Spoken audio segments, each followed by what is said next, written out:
தமிழ்நாடோட chief minister யாரெல்லாம் பவர்ல இருக்கும்போது அடுத்த எலெக்ஷன்ல தோத்துருக்காங்க. 1952ல குமாரசாமி ராஜா காங்கிரஸ் சேர்ந்தவர் ஒரு இண்டிபெண்டன்ட் கேண்டிடேட்டை ஸ்ரீவில்லிபுத்தூர்ல தோத்து போறாரு. தென் 1967ல அப்போ சீஃப் மினிஸ்டரா இருந்த காங்கிரஸ் சேர்ந்த பக்தவாச்சலம் ஸ்ரீபெரும்புத்தூர்ல டிஎம்கே கேண்டிடேட்டை 8926 ஓட்ஸ்ல தோத்து போறாரு. அதே சேம் எலெக்ஷன்ல தான் காமராஜர் ஒரு ஆயிரக்கணக்கில் ஒரு ஓட்ஸ்ல அந்த எலெக்ஷன்ல தான் தோத்து போறாரு.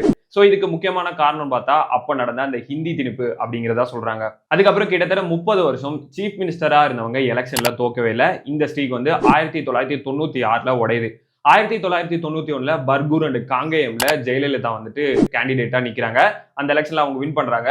1996ல திரும்ப ஜெயலலிதா பர்கூர்ல நிற்கும் போது சுகவானம்ங்கிற டிஎம்கே கேண்டிடேட் 8366 ஓட்ஸ்ல தோக்குறாங்க. இதுல இன்ட்ரெஸ்டிங் ஃபேக்ட் என்னன்னா 1991ல பர்கூர்ல ஆக்டர் டி ராஜேந்திரையே 37,000 ஓட்ஸ்ல ஜெயலலிதா வின் பண்ணியிருந்தாங்க. பட் யாருன்னே தெரியாத ஒரு கேண்டிடேட்டை 1996ல அவங்க தோத்துட்டாங்க. இந்த எலெக்ஷன்ல அவங்க தோத்ததுக்கு அவங்க மேல இருந்த கரப்ஷன் அலிகேஷன்ஸ் தான் முக்கியமான காரணம்னு சொல்றாங்க. இதுக்கடுத்து ஸ்டாலின் பத்தி பார்க்கும்போது 1984ல 1000 விளக்கு தொகுதியில ஃபர்ஸ்ட் டைம் போட்டி போறாரு. அங்க தோத்து போறாரு.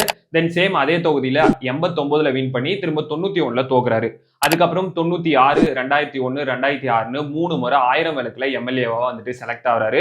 திரும்ப இப்ப இருந்த கொளத்தூர்ல 2011, 2016, 2021ன்னு ஹேட்ரிக் டைம்ஸ் அங்க எம்எல்ஏவா இருந்து இப்போ 2026ல டிவிகேவோட கேண்டிடேட் விஎஸ் பாபு அவர்கிட்ட 8795 ஓட்ஸ்ல தோத்துருக்காரு.